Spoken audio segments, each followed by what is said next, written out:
nga nii mu bàyyi yitteem yépp ñëw président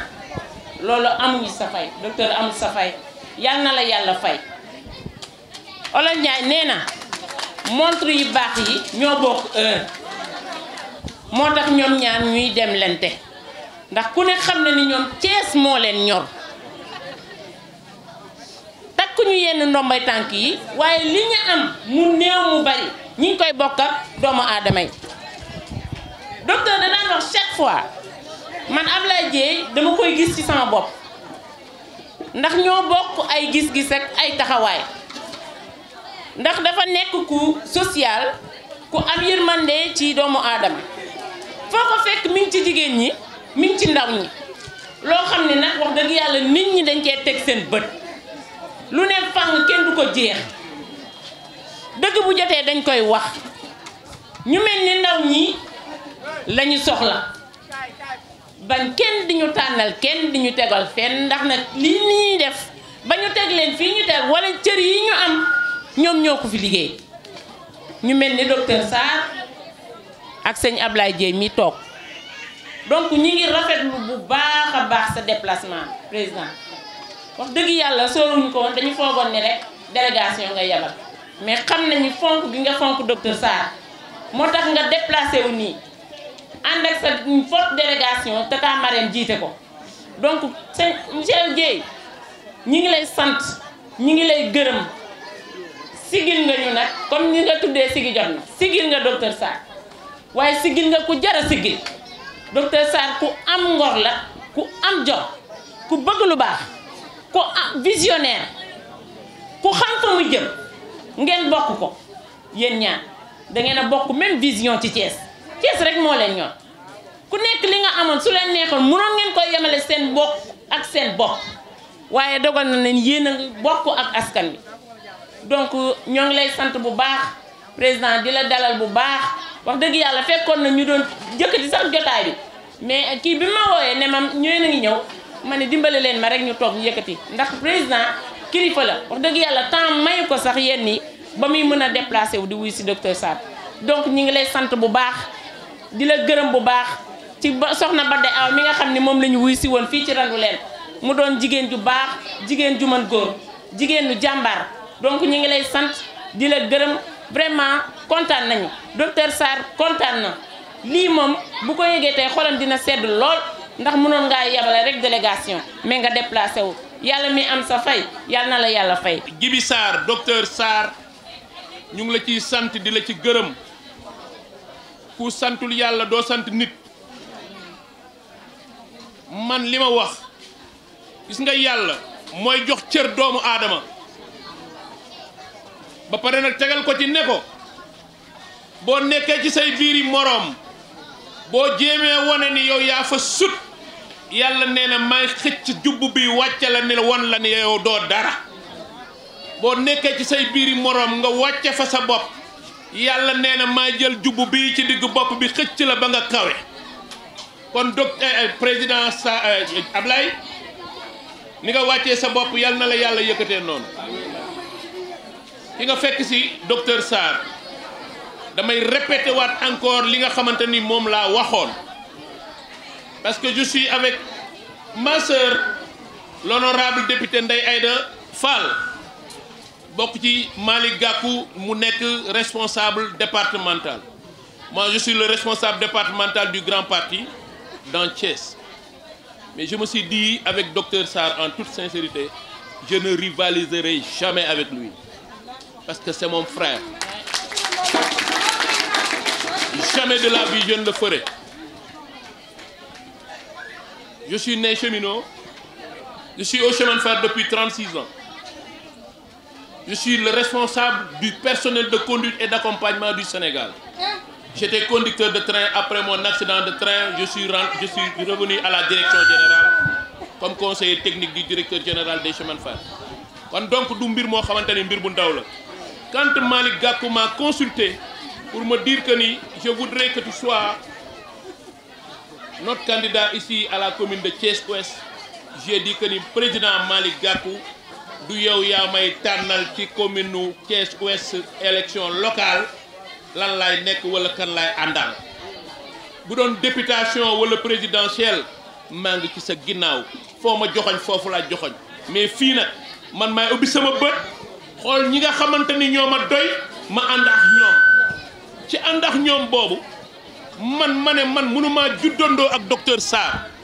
mënumaa màggandoo ak docteur Sarr yaayam gaañu ci sama loxo mag sama taawu baay nga xamante ni kon deret bi sori na man docteur di bëgg lenn may bëgg lenn loolu ci kaw docteur di rivalisante ak moom dans Thiès ñuy wax doomu Rougui Sarr ak doomu Issakha Kanté rus naa loolu ma ne ko avec tout ce que j'ai je cheminerai avec vous dina ànd ak yow ba yàlla may ñu parce que sama baay musul ànd ak kuy jël ndaare sama baay musul ànd ak kuy jël ndaare te ku mu musa àndal ci Thiès gii dégg nga wiw dégg nga daali kooku ñu ko xamul ci Thiès fii amul sama yaram a yëngatu nag may mel ni Baye Fall bu aaluwuma déedéet mais gis nga wax dëgg bu jotee dañ koy wax parce que dafa am ñu nekk Thiès noot waa Thiès ñu nekk Thiès noot waa Thiès lekk suñu deret lekk suñu yàpp naan suñu deret sénégalais yi Thiessois yi waratuñoo ubbi seen bët di nangul ñooñu tey ñuy tàllal loxo ñooñu dañ leen a war a bannir dañ leen war a sànni ci àll ba jël ay nit yu mel ni docteur Sarr ay nit ñu mel ni tey Ablaye Dieye teg leen ci kanam ñu jiite dimbali ñi nga xamante ni ñoom ñoo amul dara te je sais en âme et conscience j'ai pas besoin de sous parce que j'en ai j'ai pas besoin de poste parce que j'en ai j'occupe un poste de directeur kon donc soxlawuma may wut dara ci keneen kon nag su ma waxee lii may wax nii ci sama xol laa ko tibbee te xam naa ni yéen ñi nekk fii ànd ak ñii mooy li gën ci ñun ñëpp mooy li gën ci yéen mooy li gën ci suñuy njaboot mooy li gën ci suñuy génération bi nga xamante ne mooy kon président sincèrement on avait bouclé la boucle comme on le dit mais loolu duñ ko mën a def biñ may wax docteur président fii ma ne leen déedéet sama fauteuil lay toog kon cër boobu nga am yàlla bu la ko mayee dañ la koy jox parce que nit du soxor bu ko yàlla may nañ ko nangu li leen yàlla may dañ koy nangu maa ngi lay doog a gis mais ci plateforme yi ma bokk yëpp gis naa tagg yi ñu lay tagg gis naa sa dërëm yi ngay jël di ko jox nit ñi te laajoo leen ci en retour fay leen ma moom lay wax léegi jigéen ñi ma ne ko banque yi sonal nañ leen banque yi miraas nañ leen banque balaa mu laa lebal. sunu xarit sunu kilifa monsieur Issakha Kanté si kaddu yu rafet yi nga xamante ni jël nga ko toxtal si jox ma jël kaddu maa ngi lay sant di la remercier si accueil chaleureux bi nga xamante ni def nga ko au nom de ton frère et ami le président docteur Djibril Sarr donc maa ngi jël nuyoo yi teg ko sa loxo nga jàllale ko kilifa yi nga xamante ni ñoom laa fi fekk d'abord sunu frère Ahmed Mbaye une personne à qui je partage une très bonne relation di nit ku am pas-pas di nit ku am vision mais aussi di nit ku bëgg Thiès président daa xaw wax nga ko Thiès tey dafa toll foo xamante ni ñi bëgg Thiès ñi gëm Thiès waruñoo réeroo ci ay mbir dañoo war a toog waxtaan kenn waru leen sàkkal ki leen yi jiite kenn aussi waru leen a tànnal ki leen yi jiite moo tax tey bi ma ñëwee fekk fii Ahmed Mbaye fekk la fi yow aussi sama xel dafa gën a dal ndax yéene bi nga xamante ni am nañ ko ci Thiès pour partager ko avec des hommes de valeur mais également partager ko avec des femmes de valeur loolu gis nañ ko fii mais di nuyu ki nga xamante ni moo ñu dalal di madame Virginie di ko di am si moom cet engagement bi nga xamante ni am na ko derrière le frère docteur Djibril Sarr. Une femme de valeur, d'une femme engagée, mais aussi une femme fidèle et loyale. Parce que derrière un grand homme, il y a toujours une grande dame. Docteur Sarr, bu ñu koy wax ci social, bu ñu koy wax ci accompagner les femmes, c'est parce que dafa am ci ay loxo yu mu koy jaarale muy yegg ci jigéen ñi. Donc bu fekkoon amul une vitrine, une porte boo xamante ni fa lay jaarale ay action yow it nga koy delloo fi nga ko war a jëmale, je pense que ni tey fi mu toll du fa toll. Mais tey ku xam Thiès xam ñiy liggéeyal Thiès, xam ñiy jàppale waa Thiès, xam ñi am yërmale ci waa Thiès, mu aussi xam kiy jàppale jigéen ñi, xam ñiy jàppale ndaw ñi, mënoo si génnee le frère docteur Djibril Sarr. mu nekk nag une personne très modeste, man modestem ak courtoisie moo tax ba fonk ko. comme li Daxa Kanté wax léegi ne waa Thiès benn bopp lañ, kenn mënu ko xar ñaar, fii lañ juddoo, fii lañ yaroo, fii lañ màggee. donc képp koo xamante ni doomu Thiès nga bëgg sa gox, bëgg sa valeur, je pense que ni docteur Sarr moo ci jiitu. ndax tey sama xamanteeg moom daa toog gis li may liggéey Thiès, gis li may taxawoo waa Thiès, bu bàyyi ay yiteem yépp ñëw seet si ma, reconnaître ce travail bi nga xamante ni ñoo ngi koy def à l'endroit de la population thiessoise. loolu nit ku mat moo koy def, nit ku am yéene moo koy def, mais nit koo xamante ni du xëccoo moo koy def. ñun nag li ñu moom kenn waru ko xëccoo, lu dul dañ koy puusalante rek. tey nga puus ko Daxa puusaat ma ko, mu puuse ko Ahmed puusaat ma ko, ndax Daxa wax na ko, responsable am di leader wax na ko ne ko Thiès yow laa fi jiital. mu ne ñun kenn duñu tànnal,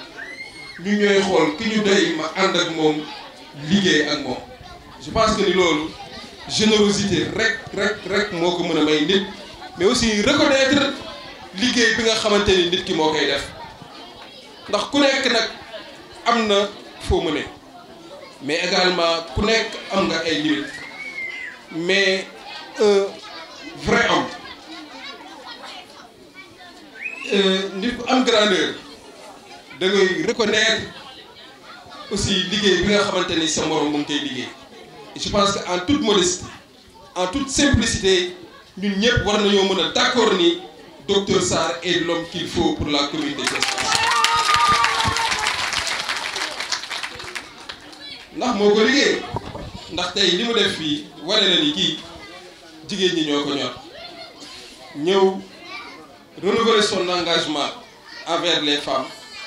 mais aussi accompagner leen ci seeni activités génératrices de revenus par des financements. te loolu kenn joxu ko ci poche boppam lay jëlee pour accompagner femmes yi, mais également pour accompagner ndaw. donc nag ñooñu la ñu xam ni bëgg nañ seen réew. ki nga xamante ni day liggéeyu boppam la yor, nekk ci privé, yor alalam, mënoon na dem toog faneen, mënoon na week-end jot mu jël njabootam dem ak ñoom Saly noppaliku ju foofu. parce que xaalis biy joxe fii mënoon na ko dundee de, wante daa xam ni askan bi ñoo ko ñor, dafa am loo xamante ni moo ko war ci askan bi, mu delloo war ko askan bi. donc ñooñu vraiment mooy ñi nga xamante ni ñoom la ñu war a xool dénk leen suñuy gox ak suñuy gox-goxaat. donc tey sama teewaay fii wax naa ko, teewaayu kóllëre la, mais aussi teewaayu entre mag ak rakk la. mag joo xamante ni dama am si moom estime comme ni mu amee si man estime, di mag bu modeste, mais aussi di mag boo xamante ni li ko ñor mooy Thiès développé, li ko ñor mooy Thiès am ndam. donc nag di remercier ses collaborateurs ñëpp ñi nga xamante ne ñu ngi si gannaawam, accompagner ko ci vision bi nga xamante ni am na Thiès. man nag bi may ñëw maa ngi ànd ak une forte délégation ñi nga xamante ni ñooy samay jigéen ñi nga xamante ni ñooy samay lieutenant la responsable des femmes mu ngi nii toog Adja Marème Diop di une femme brave di une femme dynamique ku gis Ablaye Dieye gis ko ci wetam mais également sa collaboratrice madame Aïda Seck mais aussi ànd ak une dame de fer nga xamante ni dafa jël léppam teg ko ci derrière le président Ablaye Dieye di madame Fatmata Ndaw yor mouvement Aar Sénégal Aar sa gox donc ñu ngi leen di sant di leen gërëm te xam ni rek nit moom lu ñu bokk kenn mënu ko séddoo mais nit ku nekk xam nga li nga xamante ni yaa ko moom dëkk bi nag kenn waratul toog di seetaan naan damay bàyyi nit ñi def dañu xool ku nekk am nga responsabilité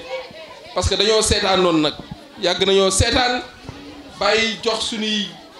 goxaat di ko tayle ay nit ñuy dem di ñu fi bàyyi loolu je pense que nous sommes responsables responsabilité bi tey c'est engagé et je pense que nag tey heure bi ñëw na pour ñu def rupture heure ñëw na pour ñu def changement ndaxte élection yi ñu jëm du élection présidentielle du élection député mais élection gox-goxaat la gox bu si nekk porteur de voix ba fa nekk